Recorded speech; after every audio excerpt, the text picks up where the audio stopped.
shangaxesha ndisindisiwe bangcwele igama nguSomeleze and ndisindisiwe ndiyayithanda inkosi ngendlela emangalisayo. Hallelujah. Amen. Sizofunda encwadini kaNumbers 13. Hallelujah. Numbers 13 from verse 16. Hallelujah. Ukhona sekayitholile? Sasifunde. Number 13 verse 16. Yilawo amagama amadoda athunywa nguMosi ukuhlola izwe. uMosi wambiza uHosheya indodana kaNuni ngokuthi uJoshua. Ngicela ujampe ma uye ku verse 28.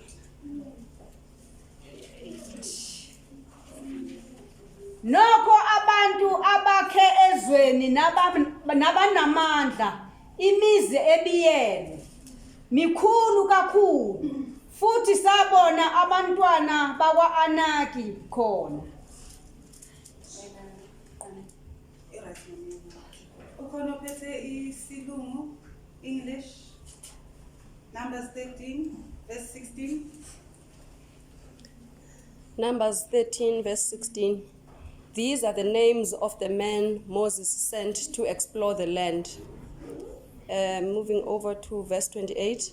But the people who live there are powerful, and the cities are fortified and very large. Even so, descendants of Anak there. Hallelujah. Amen. Amen. Ngizofunda bangcwele ezinye ngizofunda emakhaya Exodus chapter 33 from verse 7. Ithi, now Moses used to take a tent and pitch it outside the camp some distance away, calling it the tent of meeting.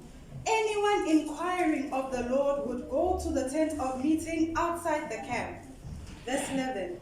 The Lord would speak to Moses face to face, as one speaks to a friend. Then Moses would return to the camp, but his young aider, Joshua, son of Nun, did not leave the tent. Hallelujah. Amen. Jesus engumholi nophiwa amandla nguye bangcwele. Hallelujah. Izimo zifika izwi lithi bhekani kuJesu engumholi wenu. Hallelujah. Angibusisa bangcwele ijeni kaJoshua la kuNumbers. Izolo as I was studying the word of God, it was revealed to me uba uJoshua was not his original name. I-original name yakhe xa wenza i-study ithi nokunguHoshiya. Hoshiya iminingi yakhona ithi salvation, ukusindiswa, or mawuyibheka ngeScript ithi deliverance. So uMoses xa bekhetha izispies eziyi-12, he decides ukuthi out of all the 12 spies uzotshintsha igama likaJoshua eyedwa, because there was imfihlakalo egameni kaJoshua. Bekingasiigama nje uHoshiya, but usho ukuthi uNkulunkulu wasebenzisa abazali bakhe from ekuzalweni ukuthi khona into elizoyisebenzisa kulo. So wathi abazali bona babemupha igama ngokwenyama bathi uzoba ngusalvation. Yes. Kodwa uJoshua xa uMoses xa yashintsha igama lakhe akasathi ngoku uzoba nguHoshiya, which means salvation. Uthi uzoba nguJoshua, which means the Lord is salvation. Amen.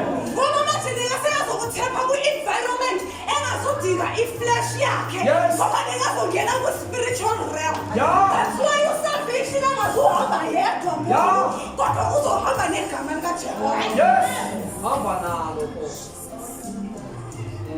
Wayambulela uMoses loo nto. Uba igama lona lihle kodwa i-territory sesengena kuyo ngoku, angeke usafunctiona ngamandla akho. Yes. Kuthi uJoshua xa ucheka ipast yakhe ebekhulele kwi-slavery. Manje ngiyazibuza ngithi moya engcwele kuthena abazali bakhe bampa igama elithi salvation. Sho ukuthi babebona ukuthi uJoshua yithemba labo lokuthi bazophuma kule nto bakhululeke. Yes. Kanti abazi ukuthi kukhulu okuzayo. Khona izinto uNkulunkulu okubizele zona ukuthi ngoku igama lakho kumele lijikile ngoba uzohamba ngewenyama sokufuneka ezomoya ngoku. Yes. Xa beyi-interprete ngesiGriki kuthiwa i-meaning yegama lakhe ithi Yahweh is deliverance. Amen. Shukuthi uJoshua from ekuzalweni kwakhe wayeyibekelwe le nkonzo ye-deliverance.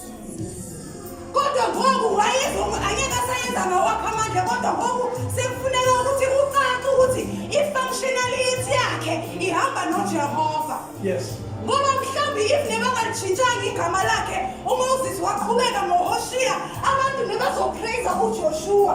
Kodwa kwakufunekile ukuthi ngoku i-change yenzakale so that kwaziwe ukuthi noma ngimsebenzisa uJoshua, kodwa kahambi ngawakhe amandla, uhamba ngakaJehova. Yeah. I-mandate yakhe yaqala asazama. uNkulunkulu khona abantu azobatshintsha amagama njengoba sihleli apha. Nowaziwa ngelwenyama, kodwa ngoku ngenxa yokuthi sesingena kwi-territory ye-spiritual realm, siyajika igama lakho. Yes. Angisezoba nguSomeleze, kodwa uSomeleze wami uzohamba uNkulunkulu ngaphakathi. Yes. Bengizenza izinto ngamandla ami ngihluleka, bengizama ukuwina izimpi ngamandla ami ngihluleka, kodwa ngoku ngenxa yokuthi igiye iyatshintsha, asisahambi ngo-gear 1 sesiya ku-gear 5, sekufuneka negama lishintshile. Awukwazi ukuthi uNkulunkulu uma ekukhuphula spiritual usahleli ku-gear 1. Uyakubonisa manje ukuthi iyanyukela ihiligili kumele ijike nayo.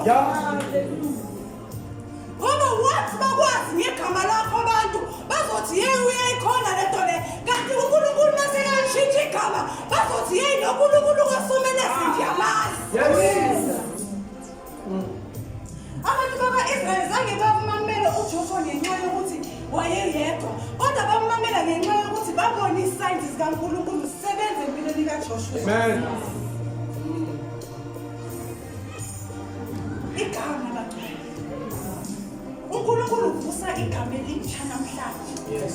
Dala society yakho bakwazi ezumama owashonelwa, kodwa uNkulunkulu uthi ngoku elogama seliphelelwe isikhathi salo, songena kwenye ilevel ngoku apha engizokusebenzisa lona, nabantu masovela abasaboni la mama lona ekaswelekele, kodwa sekabona umuntu otshatileyo noJehova. Yes. Oh my God. Yeah. Igiye iyatshintsha bangcwele. Nathi izinto zethu mazijike. Yes. Ngegama likaYesu. Amen. And ukubonisa ukuthi into kaJoshua nekuyisiprofeto bangcwele ithe xa bethunywa basiwa kule land bathi bayospaya iCanaan lebayi-12. And as I said ukuthi kwashintshwa nje kuphela igama likaJoshua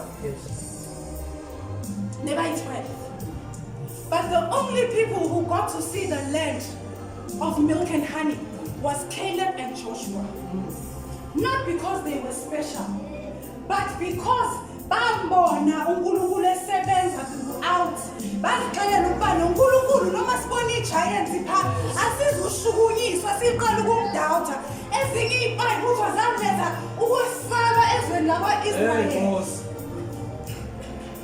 There was nothing especially ngaloo ndlela ngokuthi uJoshua noCaleb beyibo nje kuphela, kodwa into yayibasetha apart kwakuyi-faith yabo ukuthi imeli kuJehova. Amen. Kuyenzeka bangcwele, sinabangcwele abahamba noNkulunkulu, kodwa makufika izinto baqhaqhazelise nabanye, kodwa sihamba noNkulunkulu oyi-one. Yes. Kube khona abamayo bathi thina wathi uJehova siyamazi, uyi-mighty warrior, u-great in battle. Bafika abanye bathi hey eza-giant angeke sizikhona. Njani sikhonza uNkulunkulu oyi-one? Njani? Yeah. Indlela abangcwele abalahlekelwa izinto ngayo leyo. Ngoba sithi sihamba sonke endleleni siyakhula, siyamdumisa, kodwa mase kufika izimo hayi sesiba separated for some reason. There you go. Mawuqhube kuyifunda uNkulunkulu uletha isiqalo kiso kwizwe lakwa-Israyeli after, because kaloku ngoku ingxaki nabantu bakwa-Israyeli ba-entertainer the 10 spies. uJoshua noCaleb bazama ukuvika ukuthi hayi bo bangcwele sizobanqoba labantu la, and labantu bonke labantu boyi-12 babuye endaweni eyi-1. Basibonile isimo, kodwa ilanguage xa bebuya ayifani. Jesus. I-communion yakho noNkulunkulu yiyo ezoyenza ilanguage yakho ingafani nabanye.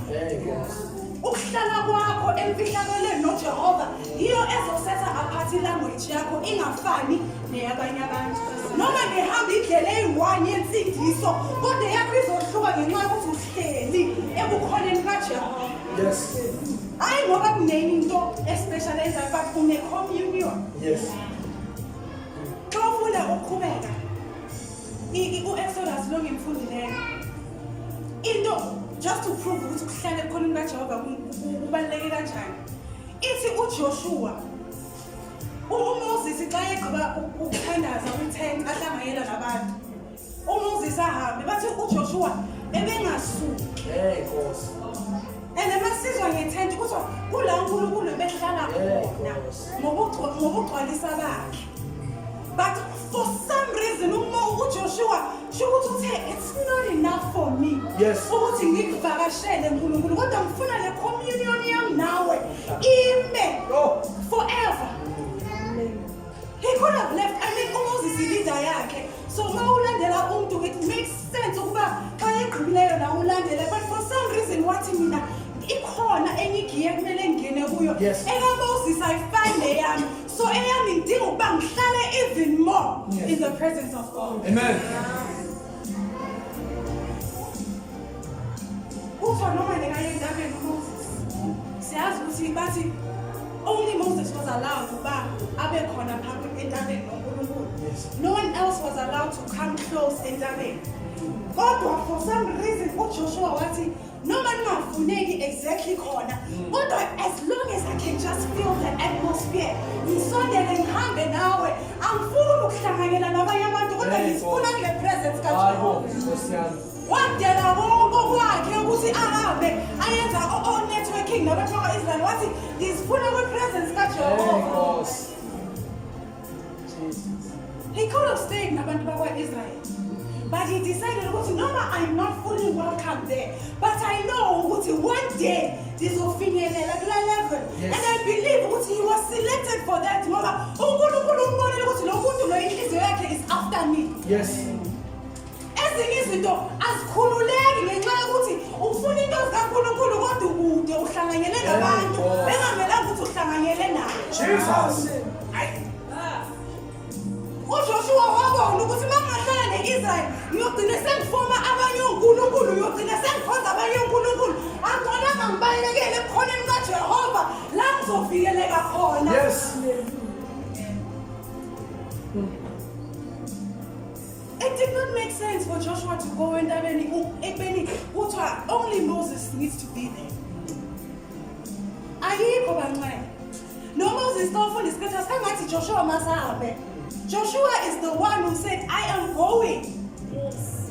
Ngoba ngifuna le mfihlakalo. Ngiyambona uNkulunkulu indlela amsebenzisa ngayo uMoses. Nami ndiyayilangazelela lento. He did not limit uNkulunkulu. Sometimes kumele uzitshele ukuthi yebo uNkulunkulu ngiyakuzwa. Uthi mangafikeleli pha, base ngifuna ukubonisa ukuthi ngiyayifuna lento yakho nami. Yes. Ingathi uthe as long as ngezwa nje the atmosphere kaJehova noma ngingakhulumanga naye but to just be in his presence. Yes. Just to be in the presence of the Lord is enough for me at this very moment.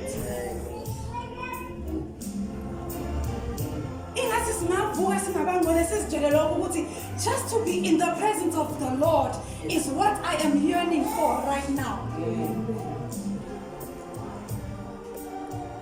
Mama bancane into kumele sina ukuthi uNkulunkulu njengoba nengisho that other ukuthi he has given us all these things, all these riches, all zonke lezinto zasemhlabeni usinikile kodwa ukuthi size zibe khona in the physical realm sidiphene ukuthi nobungcwele bethu. So ubungcwele ubutholaphi ngokuhlala ebukhoneni bakhe.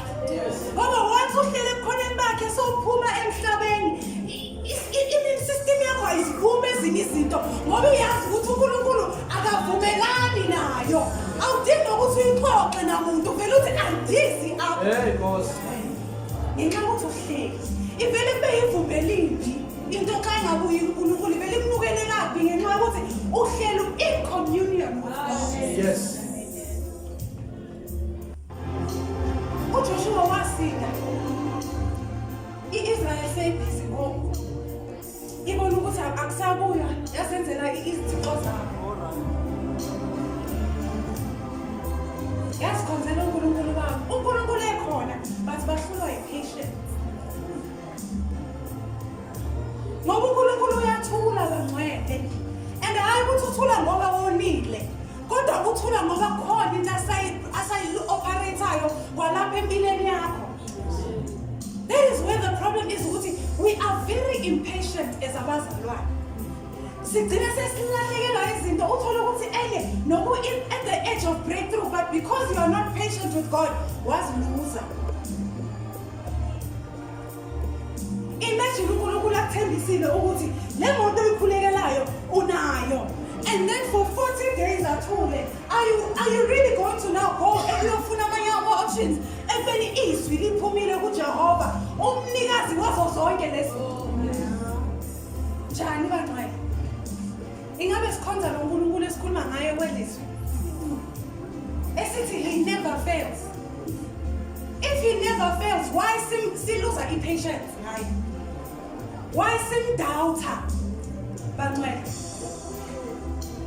Why sesibona ukuthi lesithandazela isahlangana makheni uhambe leyofuna amanye ama-options mhlawumbe utakhona ukuthi uzokuhlanganisela nomuntu amaziyo imoto? Why are we impatient as abantu wena?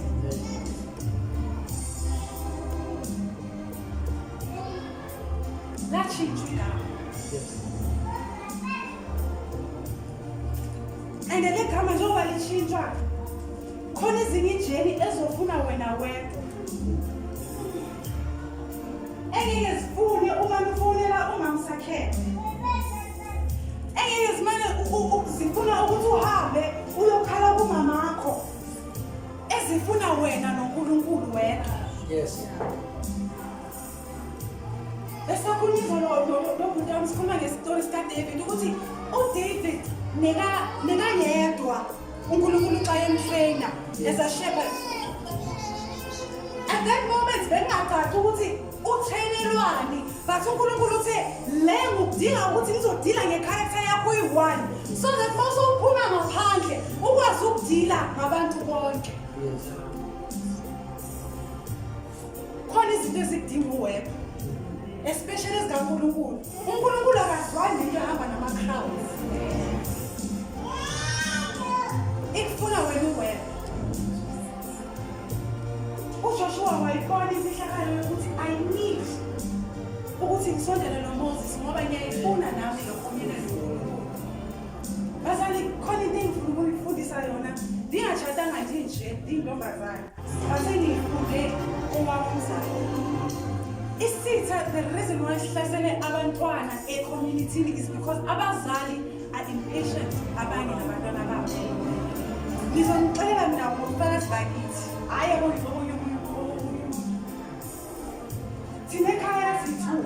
So ubhuti wami ke like based on society abafana bayahlupha kakhulu. Owami ubhuti bakumele mina ngisheshe ngayamkela le vangeli ngoba I guess ngiyintombazana ngiclose nomama. Ubhuti wami ngasathi sisakhula ke hayi nekangazwani kahle nayo le umbone masithandaza oyame edongeni kanje. Umbone bawubhoreke finish. Siyathandaza oyame kanje. Adabethe nomoya athi ukuba kuqhitshwani apha. Namanje sengibabuza ukuthi awusolo kuyi-exhela lakancinci into yikuba kaloku iswazi vele ingena bayibhulongo yeyi yoyeka lokuba mhlawumbe nami ngidilekele ngibethwe ngingasazi ame nganedongeni ngoba ubrother ubhoreke uba and umama usemoyeni-ke usemoyeni straight asoze ubezele isite xa esemoyeni ubutama ayibese athi ijike neposition ifumsana zawo kwagqithwa iphinde ijike iposition avule nami behla mjonga umbona uba yabo nebathatha behla yabulala nami bamufile. But the moral of the story is my mother never lost heart. Yes. Umama wami was persistent wathi andinadaba kwanamntu ozongixela ukuba kodwa elami ikhaya sikhonza uJehova. Amen. Yeah. Ngimxelela ngoku fast forward owami ubhuti oyazi iBhayibheli ukusindula zonke. Jesus. Bengibona yithi hey hayi ngathi wena yakho ikwenye level into kodwa baxabane ke baphinde baxabane ngoba wathi umntana uzoyilanda kuyini ukuba uYesu akusungumlungu umuntu omnyama iqala kuma aqala ifoni yakhe ngoba izinto wayithandazela le nto ba mayibe nje ngoba usekuphinde wena Yifake wena. imali ngoba but and I'm not saying baseka perfect, but as abantu asikho perfect. Yes. You know, now dime apha I've got my own things uNkulunkulu andilungisayo. But into engixoxa asisekho kula level yedonga ngoku. Yes.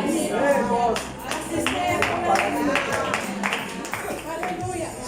Sinenkonzo every Saturday ekuseni endlini apha senza khona ubufakazi siyaworship sivule izwi. Ekuseni ngo7 isikole ufika kokote kokoke u7 uyabetha makungene inkonzo. Jesus. The very same man. So ngizo encourage abazali ukuba ungaphelelwa ngamandla ngumntana wakho. Ezumbona izwi lithi like kuthiwa ungakhulumi lento ombona yiyo. Kodwa mawubona umprofeti ithi nanku umprofeti wakho, nanku Joshua wakho. Isalvation kaNkulunkulu izoqala ngaye. Ngoba isizwe yinto efunayo le bantwana ukuthi igeneration elandelayo ingabi naye la Thixo abazali bethu, because if anything thina le generation elandelayo bekuthi seku-level much more than abazali bethu. noYesu uthe mayehamba emhlabeni wathi you guys are going to do much more than nenizenza apha emhlabeni. So kumele silwe sithi the enemy has no power, no authority over my children and the generation elandelayo ngoba ngikhonza igama likaJehova. Oh my God.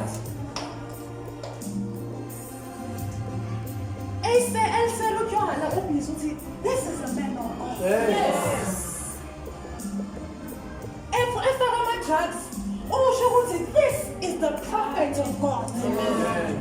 And she abafana ekufakile amehlo ebantwini usho ukuthi this is a prophetess of God. Amen. Abaqala ngaba-right bonke abantu uNkulunkulu abasebenzisileyo abantwana. uPaul Someleze bengumbulali.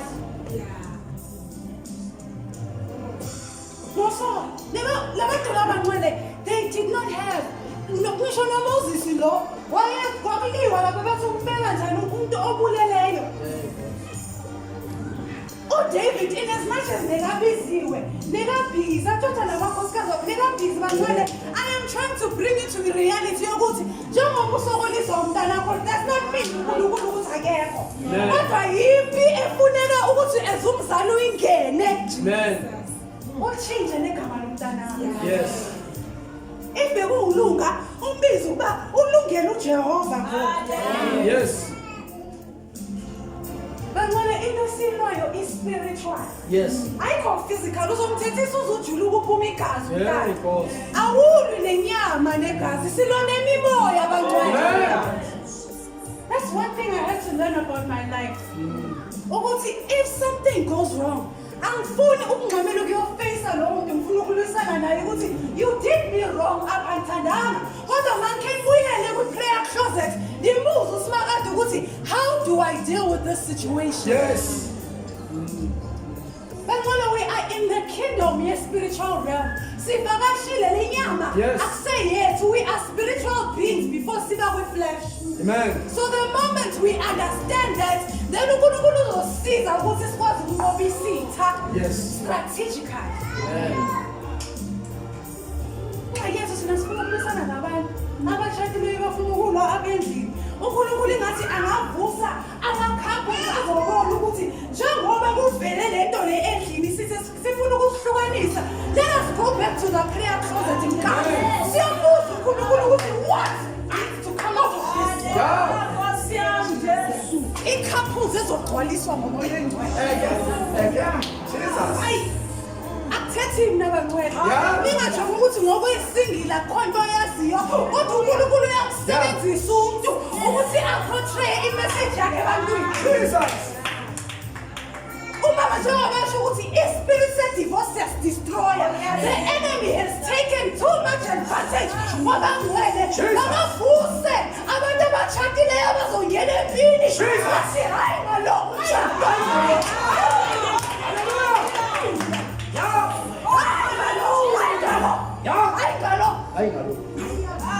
Asuma ebantwini abasemhlabeni basibonile senza i-covenant sifake into zikaThixo baqedela siyeke kanjalo bakavusa uJoshua nasemishadweni. Yes.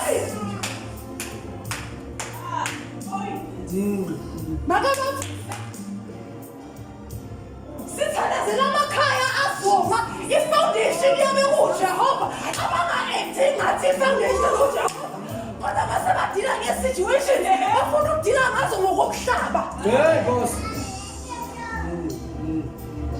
The best counselor is God. Yes. Owasemhlabeni is limited kodwa the best counselor uJehova. Yes. Andazi why uNkulunkulu ayibeka ngale ndlela bathi ngiyakholelwa ukuthi uyayivusa le nkonzo yakhe. The enemy has destroyed too many families bantwana ngenxa yokuthi nathi sarelaxa sasitshela ukuthi and kumele sengendiyizola ngendlela emangalisayo ukuthi hayi if it was not from God then hayi ayizokwenzakalala so be it. Not everything is not from God. Did you go to the prayer closet and ask him ukuthi njengoba imoshakala ingabe uwe uNkulunkulu oyihlukanisayo okanye yisitha na? Yeah. We give up too easily bantwana. Isisasihleli i-warehouse igcwele iyaqhuqhumala ngenxa yokuthi abantu bathi hayi it was not from God.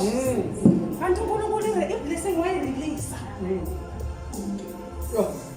Abanye abantu bayashada nabantu abarong ngenxa yokuthi babone ukuthi isitha sifuna ukuhlukanisa laba bavele bathi hayi ingaphezu kwami le manje hambe leyofuna lo okuyiphisi yami kanti awuna peace nesisitha sifuna ukukubambezela ngoba mangichanda nenzela i-vision kaNkulunkulu ukuthi iqhubeke.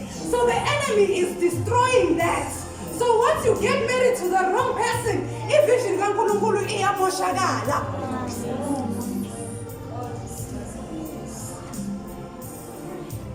In as much as I want to get married, but one thing I've told myself was, may I not marry wrong. I cannot afford to marry wrong. I cannot afford ukuthi ngitshade nomuntu ozobambezela lento oyibekeke spiritual. Yes. Yeah. uNkulunkulu i-community uyenzela ukuthi ikwazi ukubabaza yena. Yes. It's not for us nje kuphela bangcwele. It's not for us ukuthi ngijabulela ukuthi kune-ring emntweni. Whereas there is nothing ebonisayo ukuthi uNkulunkulu uyasebenza ngabo. Now usingile unjalo. Uzitshela ukuthi Lord, in my single being, I want it ukuthi abantu mabengibona babone iglory yakho, babone ama-signs wakho ukuthi uyasebenza nasemntwini ongatshadanga.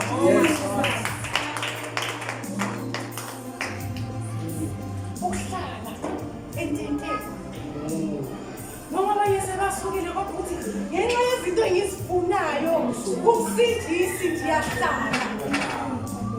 Sacrifice. Insindiso kancane sacrificial. Usitshela ukuthi ngiyobamezela kuye noma izimo zami zingangivumeli. Yes. Ngoba ezinye izinto sisifake endlumini sithatha abantu ngenxa yokuthi singene kuzo uNkulunkulu angasithumanga azange sithandaze azange sihlale khona imali. Sekumele sizibuyise manje kuJehova. Uma mina ngingena ngazifaka kwisimo bengafuneki kuso ndakhe nalila Jehova kanti wayengenza so why nalila ebhedini ngilila God why uNkulunkulu wathi compromise. From that day on I realized ukuthi izimo eziningi esizifaka kuzo is because of compromise. And the compromise ngento ezisili bangcwele, silly things.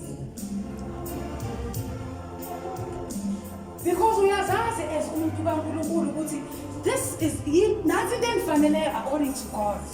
But wena ufuna ukudrop istandard. ngenxa yokuthi ufuna ude uthole ezinye izinto kanti uzithola ngendlela e-wrong. Nalokho kubonisa ukungahlali ebukhoneni kaJehova. Ngoba njengoba ngisho ukuthi xa uhlele ebukhoneni bakhe noma into iza ivele ikunukele kabi xa ingabuyi kuyisesele kude. Akumele ngithi ifike nalapha kude. Isele kude uvele ubone ukuthi le ayibuyi kuJehova ngoba une-relationship noNkulunkulu. Awuvakasheli. Bangani uzinyanzela ukukhuluma naye noma umzimba wala uthi I need to talk to God. Kaba bakhe basemathandweni nayo basemathandweni. Umuntu uma umthanda ufuna ukuba la efonini njalo ufuna ukuba sefonini ukhuluma naye. Am I right? Because unayo uthando. Yes. So why is it different with God? Iwayesike yena uye umphathi wazo zonke izinto.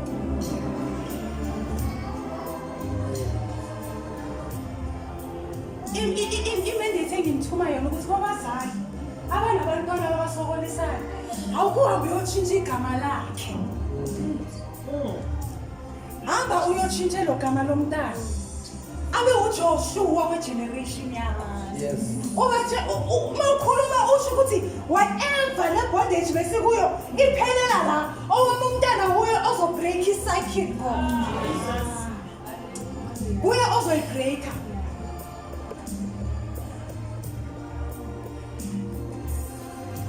Ithi Yahweh is deliverance. Umntana wakho uzoletha i-deliverance kwifamily yakho.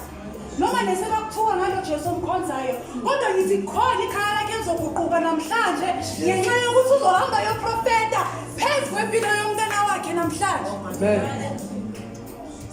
Ngoba ngcono vele bazophoxa akusabakho bakaJehova. So akusuwo obulelile ukuthi yini ezoyenzakala ngalamntana. The best thing you can do ukuthi uthandaze uprofete ngempilo yakhe bese umnikele kuJehova. Njengoba ngisho mina ukuthi owami ubhuti bekade ngasingeni for a long time mina ngimtshela ngento amalanga for a very long time. Nina ngihlalele ekamereni sizikhonzele noma bekamereni mina dining room. But because of ukuthi uNkulunkulu wavusa umama owaziyo ukuthi I need not look at the situation kodwa mina ngizoyinstilla lento idingene emntaneni wami. Ngithanda nokujoka uye ngithi ngihlangazala ngibaletha kuwe ngoba ngibonile inkonzo unayo. If anything the uNkulunkulu makangiphinda ukuphoshin yayo.